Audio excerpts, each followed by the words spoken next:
What is up, whiskey nerds? I am your host, Matt. Whiskey sommelier training. That basically means that I'm saving up some money to become a whiskey sommelier so that I can justify it for my wife. Today we are trying the WhistlePig 10. Okay, the WhistlePig 10 single barrel. All right, so WhistlePig is essentially a farm in Vermont. I wanted you guys to know that I've had WhistlePig before.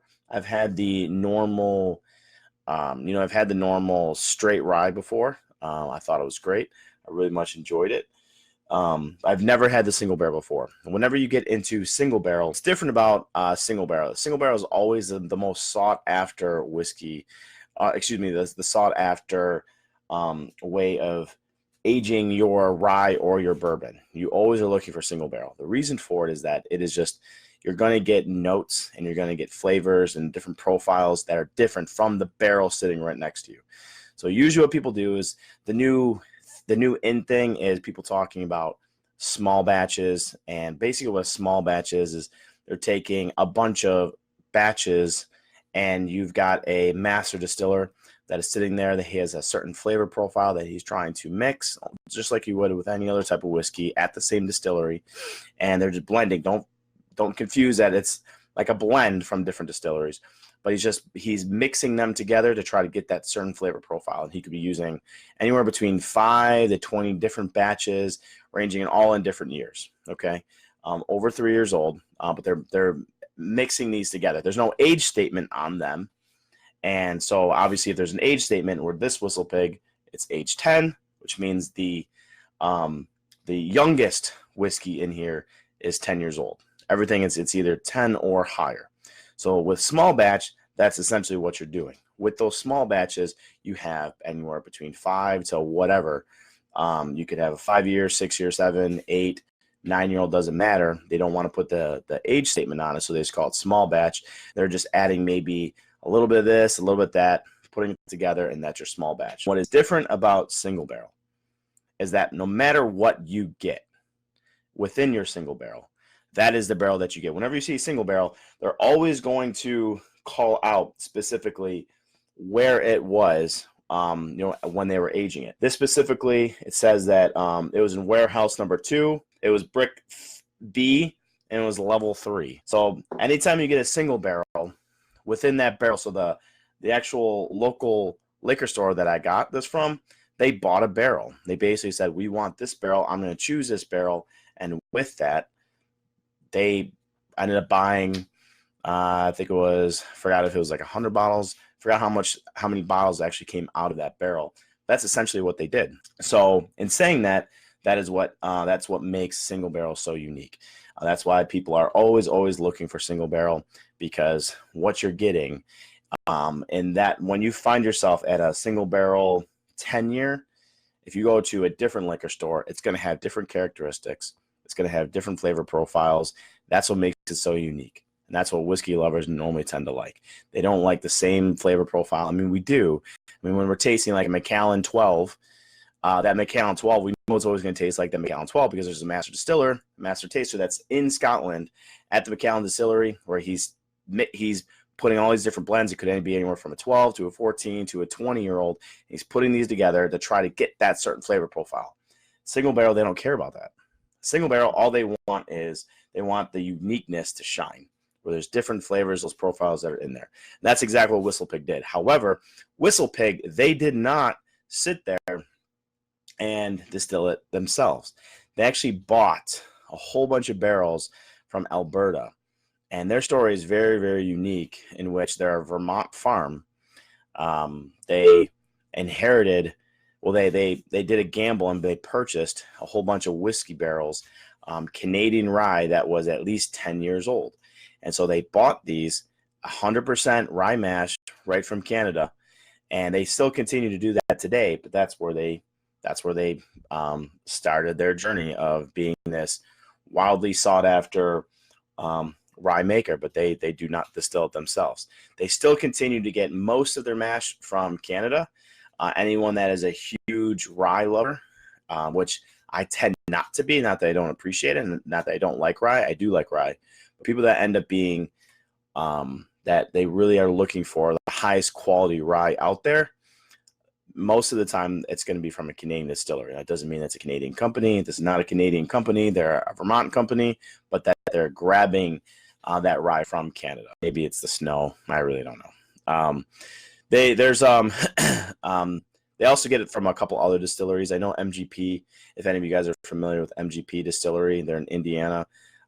They help jumpstart a lot of those, a lot of different smaller brand named bottles that are out there. You know, over the last few years, there's been a lot of brands that have been coming out there. A lot of them are coming from MGP. And I think that MGP actually helps stock some of the WhistlePig. So if you're ever curious as far as, you know, where a lot of this is coming from, you can see right here in the bottle, it actually says that they're a Vermont company. But as far as where the product is from, it is a product of Canada. I don't know if you can see it with my camera, but right there, product of Canada. So, and the reason why it's a product of Canada is because the grain is, and the aging of the barrels actually came right from Canada. So this is the very last pour. In regards to the single barrel, if you tend to read reviews specifically off of a single barrel, you're going to get very mixed reviews, because you have to look at a couple different things. You have to see what batch is it. You have to see, you know, what's the proof of it, because it's all dependent specifically on what those flavor profiles are. Here's an example.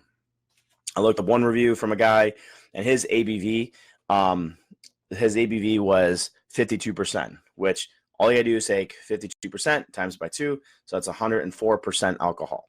Okay, he said that his nose was musty and sour oak, very herbal, had some apricots, some dried orange zest. Okay, there's another guy that had the exact same bottle, just from a different batch. It came from a completely different, barrel, and he said that his was more caramel, lemon, oak, faint orange, a lot of clove and pepper, very herbal and dry. Very different noses. But again, his ABV was 61%. So 61% would be 112. Wait, why is my math so bad? 122. Yeah, 122. Or whatever. I was already drinking today. So I'm going to jump into as far as our nose. So our nose is 118.5 proof. So we're looking at a high proof here. And right off the bat, again, this is, I've already smelled it a couple times. Like I said, I had it a couple days ago. I do get a lot of the orange zest. I get very mild herbal flavors off of it. I get a lot more of that orange zest. I get a little bit of lemon, a lot of honey, and some caramel. But again, it can be difficult when you're nosing something with this high of proof, if you're not experienced with it. If you just shove your nose right in there and you inhale and you're not used to it, you're going to start coughing right away.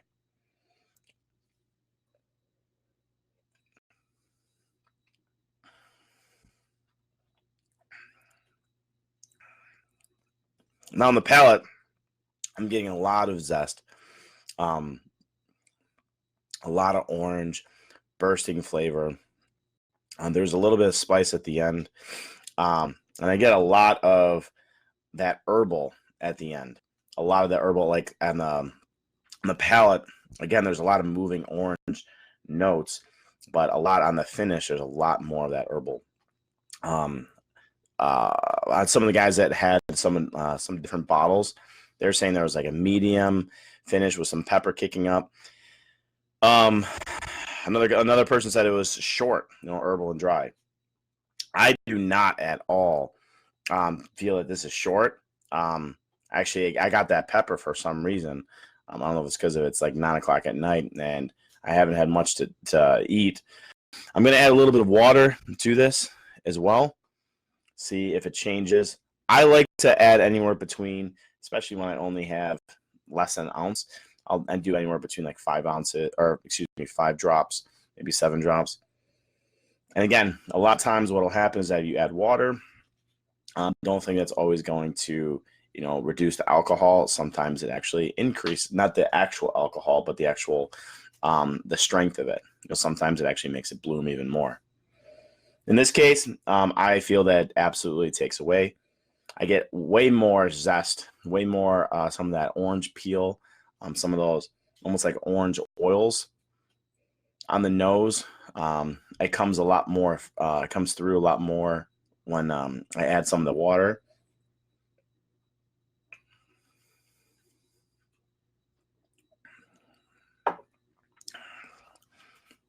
On the taste, though, I actually think it actually takes away from a little bit of the zest, a lot more of that herbal and the spice from that rye. If you is starting to shine through, and again, if you like rye, and you have about $90 to spend, which is about what I got this for, this WhistlePig is absolutely amazing.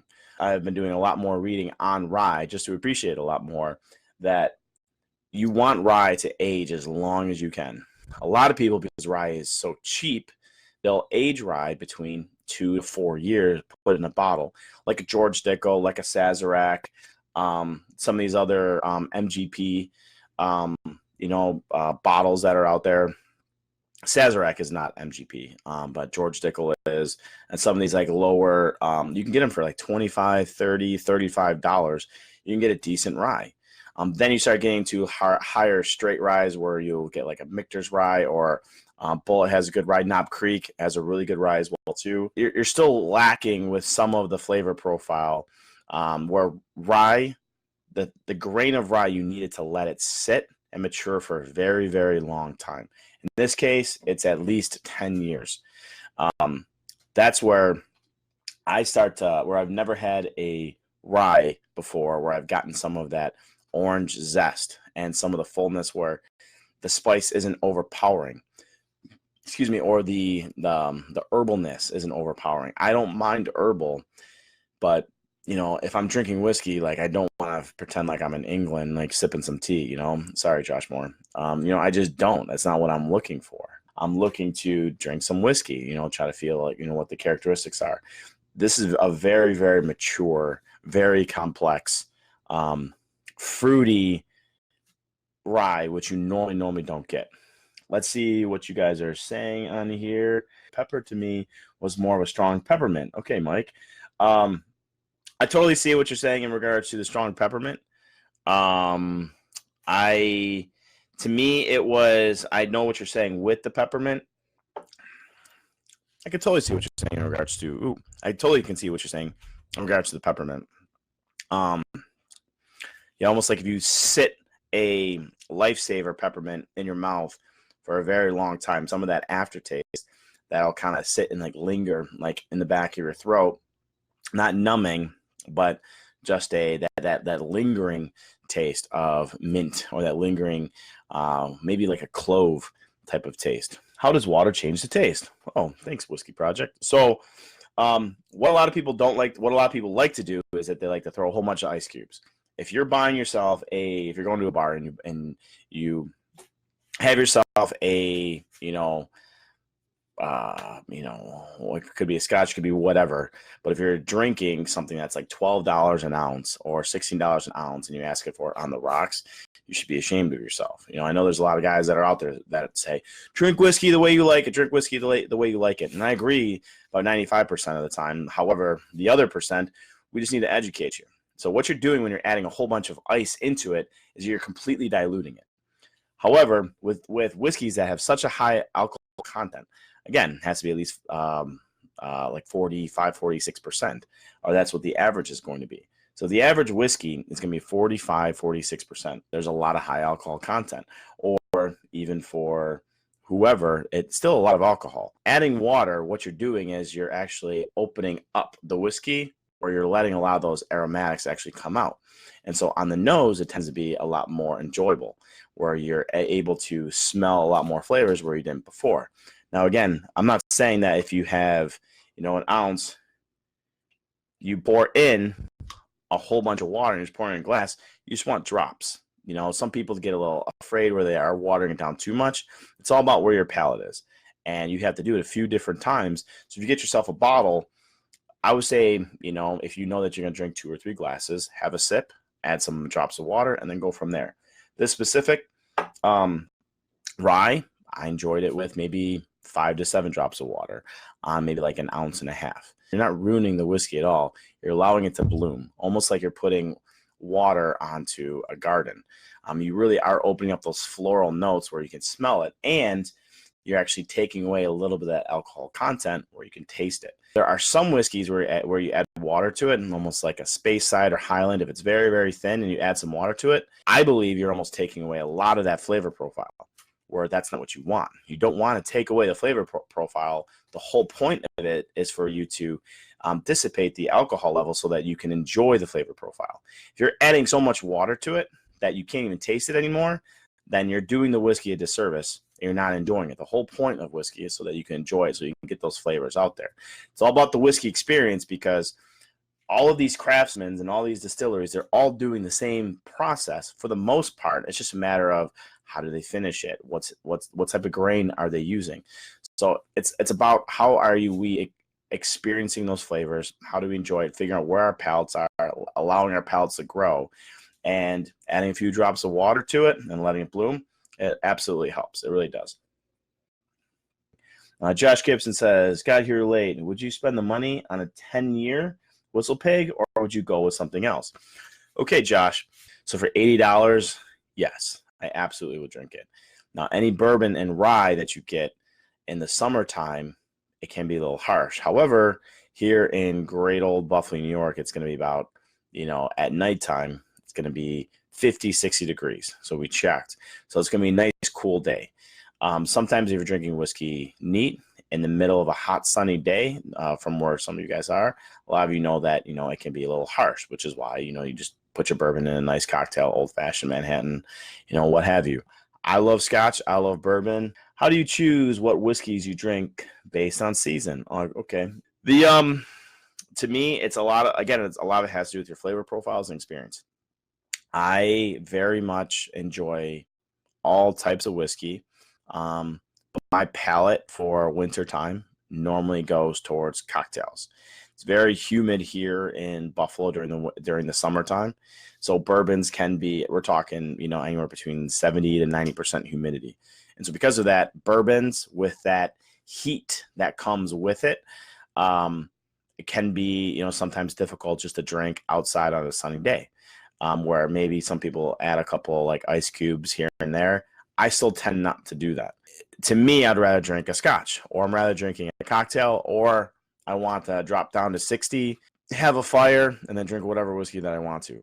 Fall, I really like to drink Speyside single malt scotches. Speyside single malt scotches, you tend to get a lot of those apple, sweet fruit notes that you'll get from like a Glenlivet, a Glenfiddich. I don't tend to get a Glenfiddich 12 very often, but there's something about, the season of, apple picking, the season of, pumpkin spice and things like that. And my glass sitting in my hand, and all I do is smell like an apple orchard, which you get a lot with Glenfiddich, and you get a lot with Glenlivet and other Speysides that are out there. So a lot of it has to do with the season. And when it comes to winter, I tend to drink more bourbons because I tend to like the heat, when it's a little bit cold out. And again, it is the snow capital. Thank you guys for joining. Appreciate your time. Keep commenting on Whiskey Lovers. Appreciate the content. Even if you're not drinking the same exact whiskey that we're doing, get some whiskey so you guys can join in. Appreciate your time, and see you guys next time. Thanks.